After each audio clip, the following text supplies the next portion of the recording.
You're watching Fired Up, and here's what we've got coming up.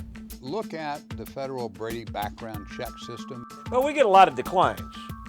The bad guys are obviously declined in the system, so everything's safe. The crime rate must drop. Well, if you believe the administration, and we know how believable this administration is. We're here in Wickiup, Arizona at the Big Sandy Machine Gun Shoot. Today is the Smith & Wesson Model 76.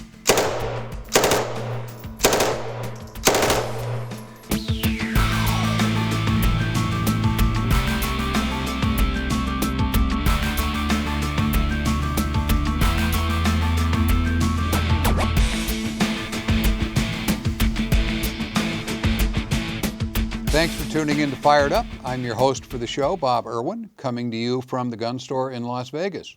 This program is about guns, politics related to guns, and self-defense issues. I thought it might be interesting at this point to look at the federal Brady background check system for a few minutes. It's common discussion if it works, if it doesn't work.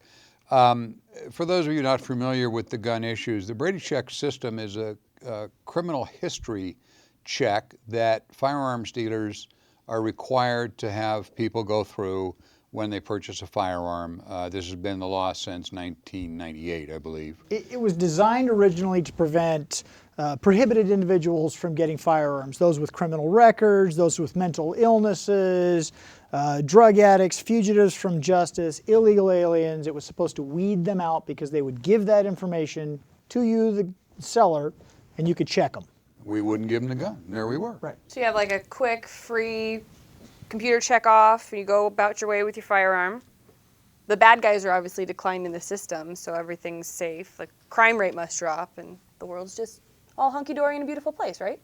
That's how it works. Well, if you believe the administration, and Randy. we know how believable this administration is, then 2 million people, more than 2 million people, since the inception of the program was 1998, right? Yeah.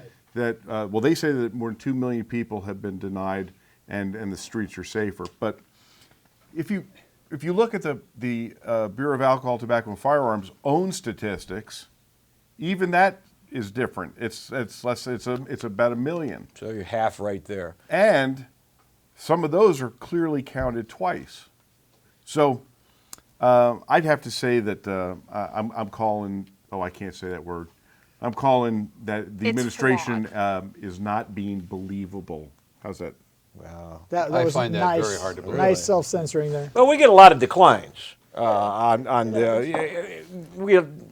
We get declines all the time. However, 99% of them are cleared up. The fugitives didn't pay a parking warrant, or they had an old traffic ticket, and eventually it gets cleared up. And for them to say that the 2 million criminals, oh yeah, gee, I got a parking ticket in Tonopah 3 years ago that I didn't pay, so now I have to, and they clear it all up. We give them the numbers from the Brady, and then they call Carson City, and then it all gets sorted out eventually.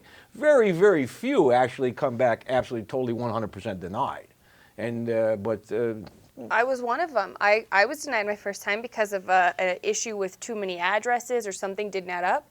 And the first time that I tried to get approved for, I think when I bought my taser, I failed background, and I was like, wait, what? Did I black out and commit a bunch of crimes? I'm one of these. I mean, I eventually got it cleared so you're out. in that 2 million that number I'm there. the bad guy. You go. You're in that. I'm the bad guy right here, guys. And let's now they're Because saying the addresses, that's it. Well, they're what they're saying, and in their press is that these bad people were denied firearms, so we kept them from being armed. There is absolutely no doubt that if they were denied the ability to purchase a legal firearm, and they were actually a criminal that wanted to get one, that's about as hard as to buy marijuana in Colorado now. That's why we get all this argument that we need a universal background check on all gun transfers with everybody, and everybody gets a background check no matter what. Would it stop criminals from getting guns? And the answer, of course, is no, because they will steal them or buy them on the street or so forth. And the numbers aren't really reduced. Like, as Tony brought up, most of the declines we get are fugitives, meaning some government entity is looking for them. And 90% of the time, or better, it's a traffic warrant from California or where they used to live in Massachusetts. They moved out of state. They never paid the $22 fee, which is now $44 because it's over 2 years old. And all that happens is Brady catches that there's a warrant for their arrest, quote, so they're a fugitive, and they call the court and they send them the $44 and they come in a week later and the warrant's cleared. But they're counted as keeping a criminal from having a gun, and that's absolute garbage. The administration's definition of criminal. One that I see a lot as an attorney is, and the call almost always goes something like this: I just tried to buy a gun, I own a bunch of guns, and they declined me. I got a letter saying that there's something from Podunkville, middle of the country, from 35 years ago. Okay, were you arrested 35 years ago? Yeah, I was in a drag race. I got arrested, I paid a $5 fine, it was a misdemeanor, it was supposed to go away. Well, in the computer system, somebody forgot to push a button taking it from felony to misdemeanor, or just forgot to put the disposition of the case in there. Now, 35 years ago is a long time to go back to find the records to prove to the NICS system or to the Brady people that it really isn't what they think it is. Because they're just going off of, well, that state reported that you had this crime. I wasn't convicted of it. So they have to now get an attorney in that jurisdiction to go down and fight with the jurisdiction to get those records corrected, and they're not a criminal. I would venture to say that when we get criminal background checks, even as law enforcement, the dispositions are, it's rare to even find dispositions in a lot of cases. Yeah, what he means by, we're doing inside terminology here, what happened to the case? Right. What was the end of the case? Right. And it could, because the litigation can go on for months or years even before there's a final And then disposition. nobody goes back into the computer system. Somebody's Right. got to go back in the computer system and type in, case was dismissed for lack of merit. But And they don't do that. They don't do that, or the agency itself goes out of business. Remember when Johnson worked for us, he's a retired state trooper in Maryland, Massachusetts, and his department went out of business. It was absorbed by the state police. And he's trying to prove that he worked there. He worked there 20 years, and he could not prove to the NICS check that he worked as, there's no records anymore. They weren't going to computerize them. They just, that's what happens to everybody's old traffic tickets. They're just not there, so we have no idea. All the police computer shows the arrest, Right. No. and the court records are gone. All this is crowing, is rooster crowing, trying to talk about what their political agendas are.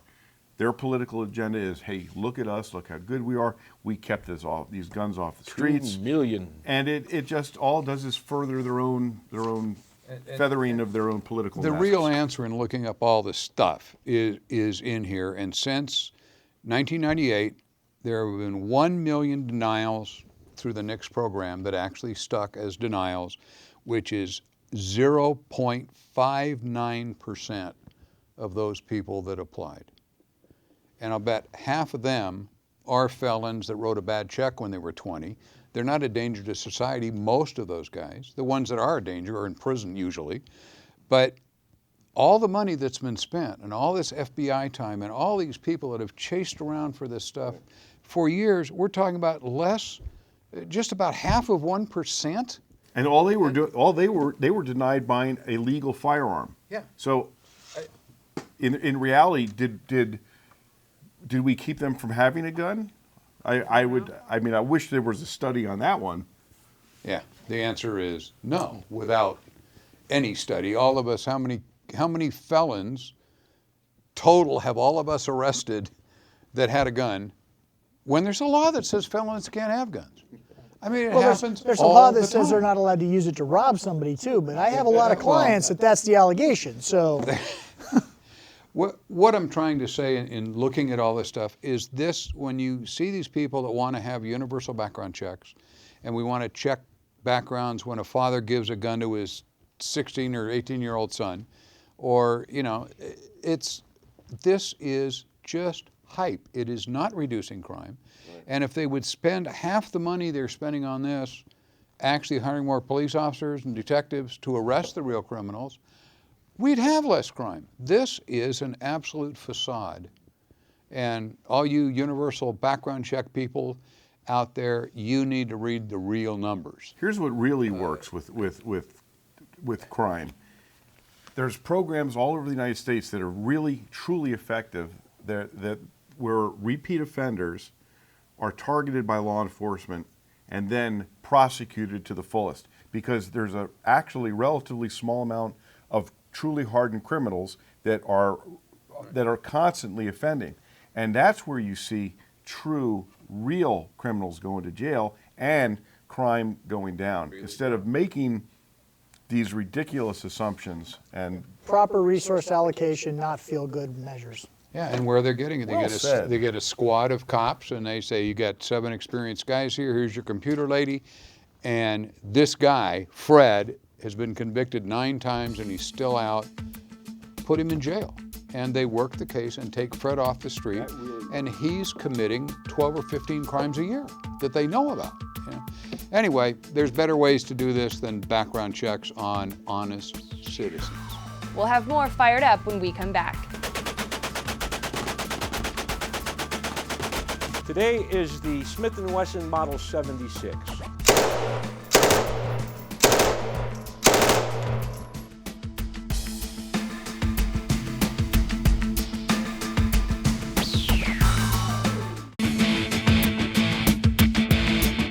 Hello, and welcome back to Fired Up with Bob. We're going to take some viewer questions. My dad always told me to keep birdshot as the first round in your pistols as a sort of warning shot. Is this a good idea? Wow, if you're going to be attacked by a bird, I guess. the birdshot idea is to kind of use it as a blank, that it'll make noise and scare the guy away. And the idea of the blank I've seen put forth before. Probably not a bad idea if you're in a really dense neighborhood where anything that goes through the wall, you might want to have a blank.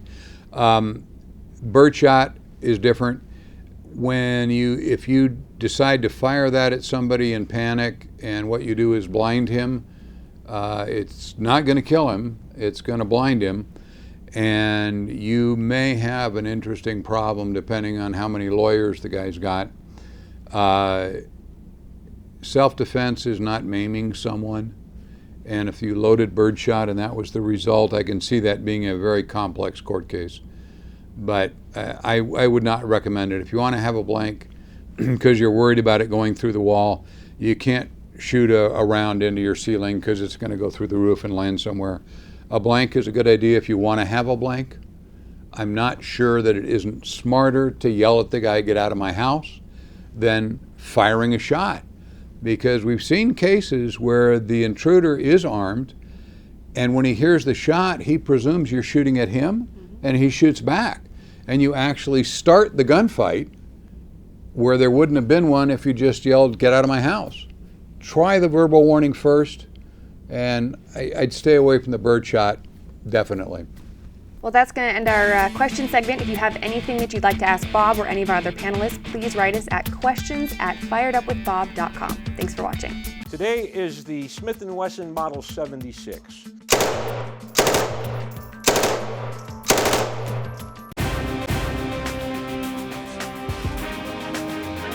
Hi, this is Tony with the Gun Store in Las Vegas. Thanks for watching Fired Up with Bob. We're here at the gun store today, and we're going to be doing a very, very unique gun. Today is the Smith & Wesson Model 76. Has a very unique history to it. It was a submachine gun designed by Smith & Wesson, of course, in 1967. And the reason why is that our Navy SEALs back in 1966 used the Swedish K, or the Swedish Carl Gustaf submachine gun, which is very similar to this gun. And they wanted to purchase more for their covert actions in Vietnam.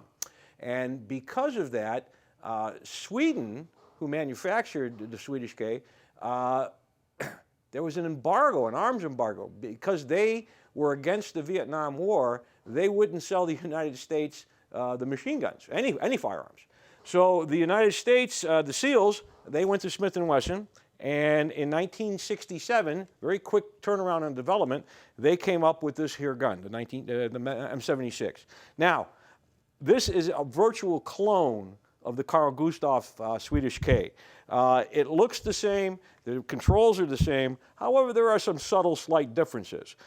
This is a blowback fired 9mm submachine gun, and it is a select fire. It has a full semi switch on it here. It fires from an open bolt, and it has a folding stock, which is quite nice. A couple bad things about this gun is that the sights are welded onto the receiver and they are non-adjustable. In other words, once it's set, and you can't change it. You have to, if the gun does not shoot the point of aim, you're going to have to use Kentucky windage to make up for it. I know that a few of them, people that I know have tried to bend the front sight one way or another. In fact, one guy actually broke it off the gun trying to adjust it. Mine, I own one of these, and if I'm aiming dead center, mine will shoot about 4 to 6 inches off to the right, and there's really nothing you can do about it. The gun is shoots about 725 rounds per minute. It's kind of fast. In 1968, about 1968, the Navy SEALs kind of didn't want it anymore, and then the gun was sold to civilians before the 86 ban, and it was sold a lot to police departments. In fact, our police department, where I'm from in Rochester, we made a deal back then. I couldn't believe that they did it. I didn't have anything to do with it, but we had beautiful 1928 Thompson submachine guns, and the lieutenant in charge of the academy at the time traded a dealer 1-for-1, a Thompson, 28 Thompson for a Smith 76, and I think these here were about $79 when we bought them way back when. So that dealer was probably quite happy when he ended up with those Thompsons, probably worth about $30,000, $40,000 today. We're going to shoot this gun today and show you the rate of fire, and hopefully this one will be a little bit more accurate than mine is. Like most submachine guns, it shoots from an open bolt. We'll cock it back. The magazine that they developed for this gun is a double feed type magazine, either side, and the Swedish K magazines are virtually the same. However, the Swedish K magazines are a little bit thicker. If you went to buy a Smith & Wesson magazine, they cost about $125. You can buy a Swedish K magazine for about $35 to $40, and all you have to do is just take about 30 thousandths off this back, and they'll fit right in. So, and actually, I think some of the Swedish K magazines are probably even higher quality than the Smith & Wessons. But anyway, we're going to pull the bolt back. We're insert it. The magazine release is right here, so it's very, very nice, quick magazine change capability. We're on full auto. We're going to do a couple short bursts, and then we'll have at it.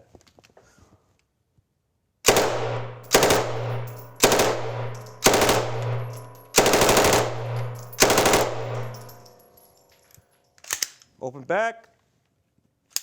Magazine out.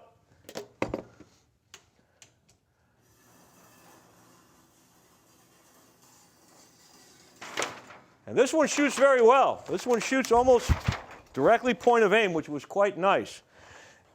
In 1968, Smith & Wesson they were developing what they call caseless ammunition. They were doing some experimentations with this, and the caseless ammunition does not have a brass case. The gunpowder or the propellant was molded to a bullet, and they put some batteries in the buttstock, and it was an electrically charged round. And however, the ammunition was quite fragile for breakage, and the project never went any further.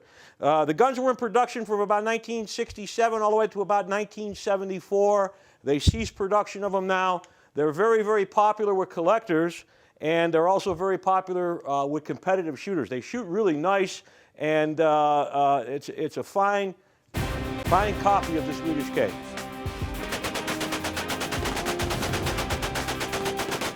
Hi, this is Tony D with the Fired Up with Bob show from Las Vegas. We're here in Wickiup, Arizona at the Big Sandy Machine Gun Shoot. And this is one of the founders of the shoot here is Kenton Tucker. And Kenton, we want to thank you for putting on such a great time. Thank you, Tony. We've been doing this a long time together, you know. Yeah. I think since '78, Tony and I have been out here in various places in Arizona doing shoots. And this place has been in existence for 10 years. And as long as I can remember, Tony's been out here. We put on a large shoot. We have competitions, shoot up 2 million rounds of ammunition. It's a big, huge event. Do training, matches, rentals, machine gun rentals. We do just about everything. We have the suppressor. We have a suppressor demonstration. Unfortunately, I have a sprained rotator cuff, and I can't defend my. Or we're both lame. Yeah, I've got a shattered left arm. So we've been taking it easy during this shoot here. There's some guns on the line here that are extremely rare. You'd never see them anywhere else in the world. And it's living history to see some of this stuff actually being used and shot.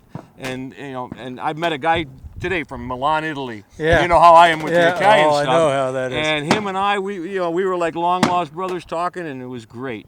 And we have tonight is going to be spectacular with the fireworks. And, Right. We're going to put out 300 explosive targets, and then we put out 200 fireworks, and we're putting out 5 16-inch shells. Thank you, Tony. Thank you, Ken. Thank you. Anytime, We are out of time for this episode. Once again, we will be back next week at the same time and the same station. I appreciate you watching our show. Please see us next week.